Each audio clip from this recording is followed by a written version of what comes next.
Hello everyone and welcome to SuttonsDaze and to this week's canning chat. Couple of quick announcements here. Number one, it seems like a few people think that this is a live broadcast and it's not. I record this and then post it online for you guys. So you're not missing out. You didn't miss a live. I'm coming at you recorded, okay? The second thing is that I think from now until the end of the year, we're going to have these canning chats every other week. So by all means, still drop your questions in the comment section below. I will answer them at the next canning chat. But I'm going to do every other week for a little while until the end of the year. Okay? There's a lot of stuff coming up. It's the holidays and stuff, you know, you guys? Okay, so let's get started. We have 4 pages of questions. Let's get going. Chris Haskins asks, what do you do with beans, soup, vegetables, etc. when canning multiple canner batches? Do you go ahead and fill the jars and put it in the fridge or leave it in the pot? When canning chicken, stew meat, etc., same question.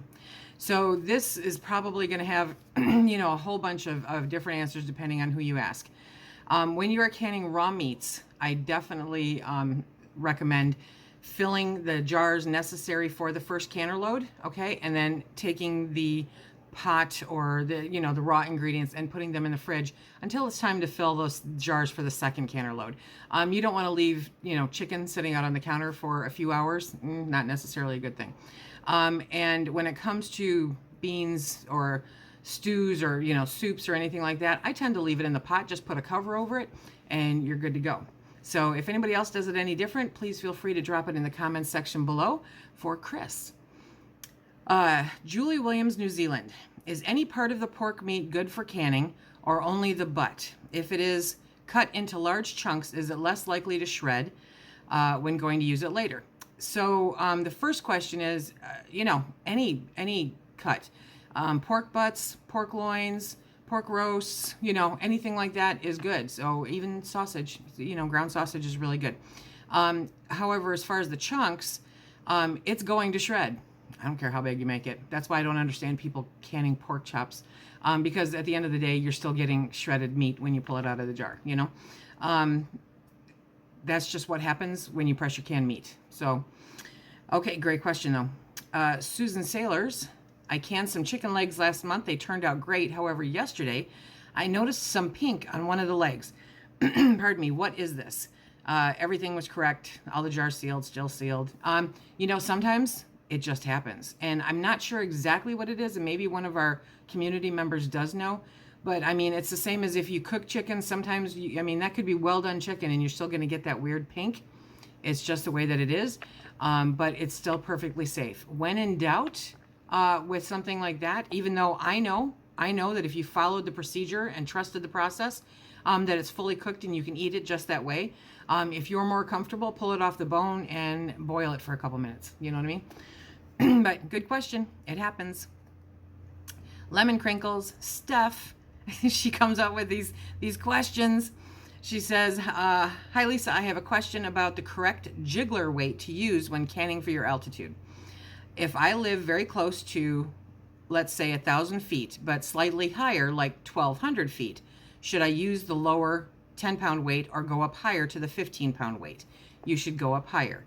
In the National Center for Food Preservation, they have typically 2 to 3 tables, okay? And they tell you the time and altitude and weight that you should be using, whether you're going by the gauge, by the weight, or I forget some other way. Anyway, so they've typically got at least 2 tables. And follow their directions, but never go down. You don't go down, okay? So you're going to want to take a look at what it says on the website or in your book and follow that. Great question, Steph. It's My Time asks, today I decided to finally break down and make the carrot cake jam you've had me drooling over in the Ball Complete Book of Home Preserving, as well as the whole cranberry sauce recipe on page 180. However, I have recently moved from sea level to 6,500 feet. When I read the instructions in the Ball book, how much time to add for my elevation, I thought it was saying to add 15 minutes, making it 25 minutes total time. However, when I looked at the jam recipes, it says to process for a total time of 15 minutes for my elevation. Did I understand the instructions wrong? No, you didn't. Wherever you're reading the instructions, follow those instructions. Okay, that's the best I can tell you. Typically, it does go up, I want to say, a certain amount of minutes for every 1,000 feet. But if it's saying to do one particular thing, follow that thing. And then if you're looking at another recipe and it says something different, follow that one. So that's probably the best advice I can give you, unless you want to really drill it down, and then hit me up with an email and we will dissect it and then come back and talk about it. Okay, Jenny M says, I'm very new to all this. I live in Louisiana with crazy hot weather and humidity. Is it safe to store my jars of canned meat in an outdoor room that is not temperature controlled? No. Your canned goods should be someplace where they are between 50 and 75 degrees, okay? Those are the ideal temperatures. So if it's super duper humid or super duper hot, it's not going to be good for them. And they will fail much quicker and it'll be a problem, okay? So you don't want to store them in a non-temperature controlled climate. Victoria Anderson, I went to my local bakery and got 2-gallon food grade buckets for free. Score! I plan to store rice and beans in them. Should I add oxygen absorbers? They have airtight lids. If you're going to, I would put oxygen absorbers in with the rice, but not necessarily the beans. Now, I'm sure somebody else has a different take on this, but beans are fine the way they are. And the rice, for me, because I will not freeze rice because of the condensation that can happen, the oxygen absorbers just give me that much more insurance and warm fuzzies, that there's nothing in the bucket growing with my rice. Great question. Judy Neal. Hello again from Northwest Arkansas. So I joined, enjoying your canning chat so much, so I joined a canning site on Facebook, and people continue to talk about canning milk and butter, which leads me to believe you haven't joined our Facebook group. Okay. I even saw one on canning chocolate milk. I know it's not approved. Could you talk about it just to clarify? It scares me that some people are doing this. Okay, so it's not approved. It's absolutely not approved. And this is where I back away and say it's your kitchen, your rules, but it's also your responsibility if something goes wrong. Everybody is always trying to push the envelope, saying they know best. They know, their mother did it, their grandmother did it, so on and so forth. So I can't change anybody's mind. All I can tell you is my opinion, and my opinion is based on what they have put in the National Center for Home Food Preservation. I think it's a complete waste of time, especially when canning resources are so little. I don't find it to be necessary, okay? I look at it more from a preparedness standpoint than a fun hobby, okay? So I'm canning this stuff up because I want to be prepared in case anything happens. I want to make sure that I've got good, healthy, real food on the shelves, shelf stable, for me and mine. I find canning milk to be just unnecessary. That's why they make powdered milk. It's a beautiful thing. Teresa Reynoso. With steam canning, can I double stack with a rack for half pints and quarter pints? So, this is what I found out about it. Double stacking is extremely dangerous because the weight of the top jars may damage the lids and jars underneath.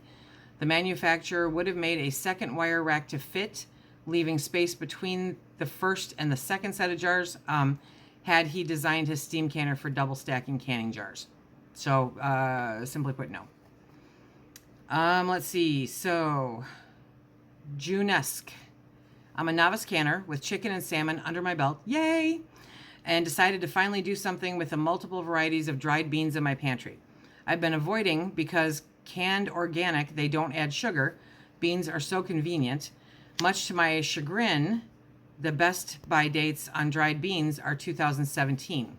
What are your thoughts on canning very dry beans? Okay, so officially dried beans have a minimum shelf life of 1 to 2 years per the USDA, right? Unofficially, they last basically forever. Dried beans are considered non-perishable. After 2 to 3 years, the nutritional value starts to diminish and all the vitamins will be gone after about 5. Eventually, dried beans will become so dry that they won't soften even when you do all the things, okay? If you have beans that have gotten to this point, they can be used as pie weights, throw them into your compost pile, or donate as a craft supply. So try try doing a couple of jars. You know what I mean? See if they will soften up. Cook them. Cook a small batch of beans just to eat, and see if they will soften up. And if they do, you're good to go. Lucy Thomas, what is your opinion on the lids from Layman's? I think they're very good. I think they're very good. Hey, Suze. I made chicken bone broth and followed the recipe that said you can pick the meat off and add it in, so I did. The meat is pretty much mush, which is fine, but there is a lot of meat in there. It's all loose and floaty when I move the jars, but when it settles, it's sitting more than halfway up the jar. In quart jars, how much settled meat is okay with a lower time of canning? That's a lot of meat. So with that in mind, I would can it for the soup time, okay? Because that's a lot of meat. It shouldn't be that much meat. You know what I mean? So at the very least, I would can it for the soup time because half the jar is still liquid. So you should be good there. Lori Hyman says, Lisa, we got the suet when we purchased our side of beef. How do I use it? Is it something I can can? Okay, score, serious score. Beef suet is pure, crumbly fat, which is found around the kidneys of steers and heifers. Suet can be used in many recipes calling for shortening and other cooking fats. It's especially good for greasing a pan when you use for sauteing, or that you use for sauteing, or as the fat you deep fry in. So it's good stuff. As far as canning it, here's what you do. Pull out your roaster, put it on low, okay, and cook that stuff down till it's liquid. Pull out any solids, put it through a cheesecloth or something, okay? Keep any solids out of it. Pour the hot liquid into clean jars. Put the lid on, put the band on, set them aside. The heat will cause an automatic suction. Now it is not, you can't do this with any other food, okay? But it'll cause an automatic suction. Take those, put them in a cool, dark spot, pull them out as you need them. They're good for at least a year if they stay cool. Cool is key.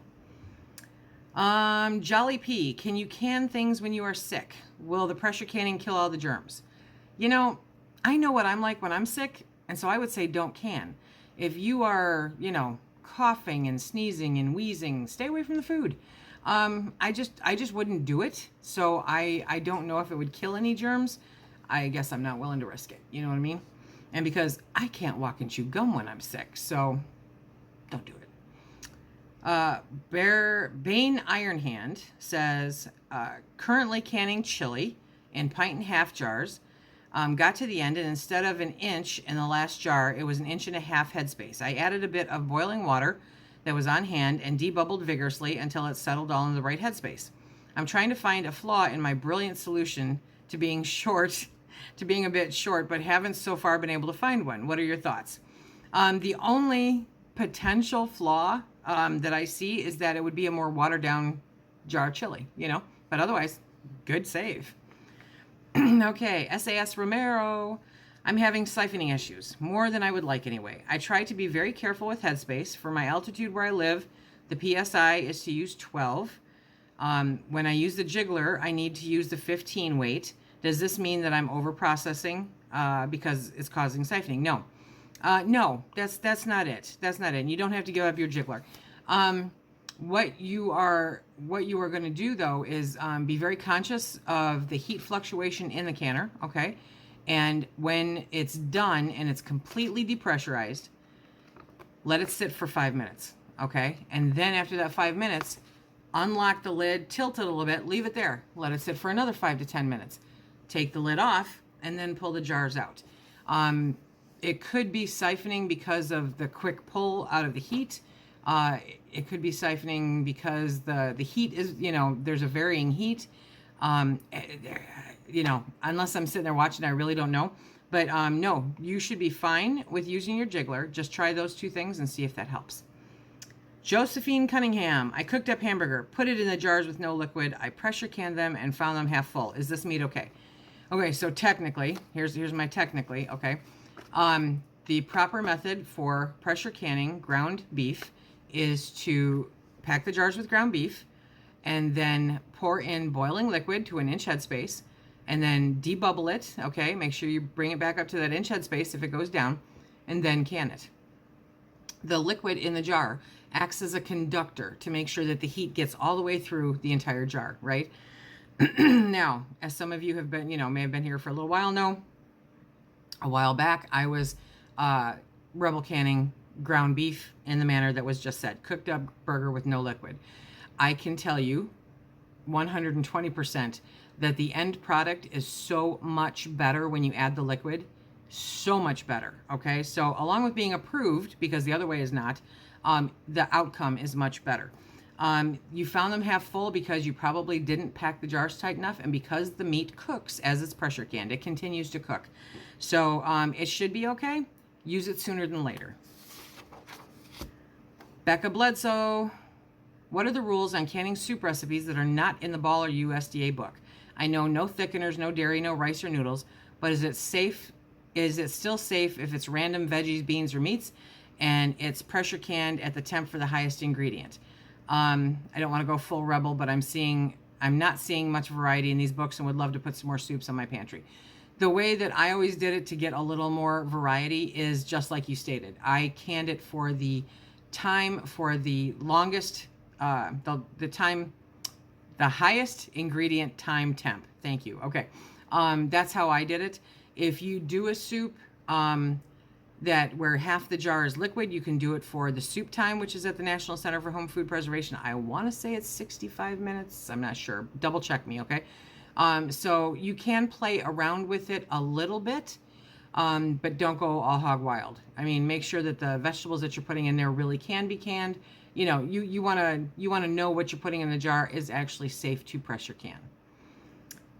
Vicky Powell, my pressure canner Presto has the rubber pressure release. If it gets too much pressure, I walked away and it blew out.